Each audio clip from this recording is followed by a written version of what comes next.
नमस्कार, आप देख रहे हैं आरजे भारत न्यूज 7 और मैं हूं आपके साथ श्वेता। तो चलिए रुक करते हैं आज की प्रमुख और बड़ी खबर पर। इजराइल ने ईरान के सैन्य ठिकाने पर किए ताबड़तोड़ हमले। एयर इंडिया ने तेल अवीव जाने वाली सभी उड़ानें की स्थगित। इजराइल ने भारतीय समय अनुसार शुक्रवार सुबह ईरान पर हमला कर उसके सैन्य ठिकाने को नुकसान पहुंचाने का दावा किया है।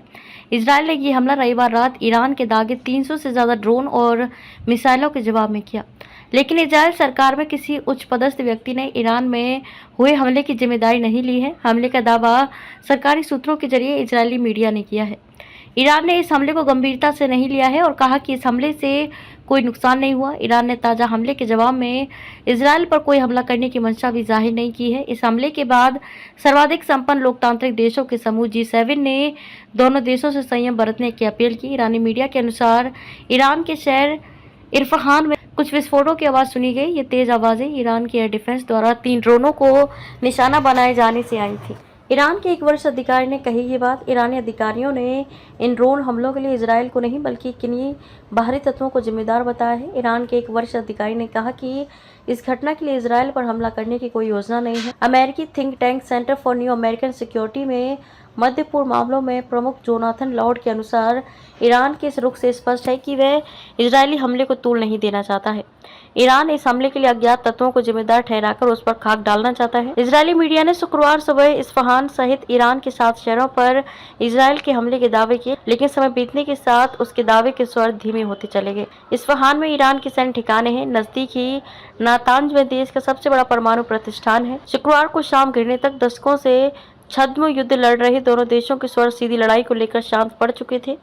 वैसे शुक्रवार की रात इजरायल ने सीरिया और इराक पर भी हवाई हमले किए हैं। माना जा रहा है कि अमेरिका और यूरोपीय देशों के दबाव का नतीजा है कि इजरायल ने ईरान पर कमजोर प्रहार किया, जिससे तनाव बढ़ाए बगैर उसका पलटवार का ऐलान पूरा हो जाए। 1 अप्रैल को सीरिया में ईरानी दूतावास पर हुए हवाई हमले के लिए इजरायल को जिम्मेदार मानकर ईरान ने उस पर 14 अप्रैल को ड्रोन और मिसाइलों का बड़ा हमला किया था, लेकिन उसके दागे गए 99% हथियार आकाश में ही नष्ट कर दिए गए थे। इजरायली मंत्री ने कहा कि शक्तिहीन हमला। इजरायल के ताजा हमले पर वहां के आंतरिक सुरक्षा मंत्री इतमार बेन गिविर ने असंतोष जाहिर कर दिया। एक्स पर पोस्ट अपनी प्रतिक्रिया में अति दक्षिणपंथी नेता गिविर ने ईरान को इजरायल के जवाब को शक्तिहीन करार दे दिया।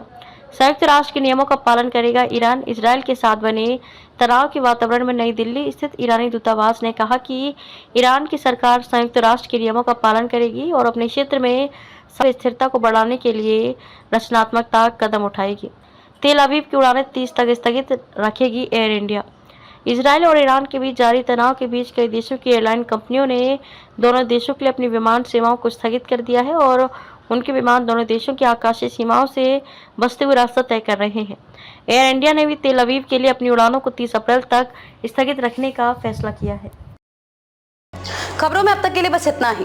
फिर होगी आपसे मुलाकात ऐसी किसी बड़ी और खास खबर के साथ। तब तक के लिए नमस्कार और देखते रहिए आरजे भारत न्यूज 7।